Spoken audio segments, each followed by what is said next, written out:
বাংলাদেশ ইসলামী ছাত্র শিবিরের ঢাবি শাখার সেক্রেটারি মহিউদ্দিন খান স্নাতকোত্তরে প্রথম হয়েছেন। তার অর্জিত সিজিপিএ ৩.৯৭।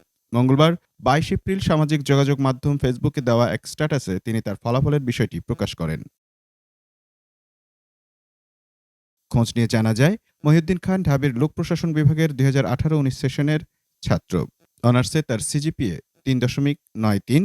এককভাবে তিনি প্রথম শ্রেণীতে প্রথম। আর মাস্টার্সের প্রথম সেমিস্টারে সিজিপিএ ৪-এ ৪ পেয়ে প্রথম হন তিনি। বর্তমানে তার মাস্টার্সের ফলাফল প্রকাশিত হয়েছে। সেখানে তিনি সিজিপিএ পেয়েছেন ৩.৯৭ এবং সিজিপিএ ৩.৯৪ দেখানো। তার বাড়ি জয়পুরহাট জেলায়। ফেসবুক স্ট্যাটাসে তিনি লেখেন, আলহামদুলিল্লাহ, আলহামদুলিল্লাহ, আলহামদুলিল্লাহ। মাস্টার্সের শুরুটা সহজ হলেও মাঝামাঝি সময়ে এসে জুলাই আন্দোলনের নিশ্চয়তা অনিশ্চয়তার দোলাচলে মাস্টার্সের জার্নিটাও অনেকটা অনিশ্চিত হয়ে উঠেছিল বলা চলে। তেমন অনিশ্চয়তা থেকে মুক্ত হয়ে প্রথম হওয়ার অনুভূতি অন্য সময়ের চাইতে কিছুটা আলাদা। তমন মাহফুজ, টাইম নিউজ ডেস্ক।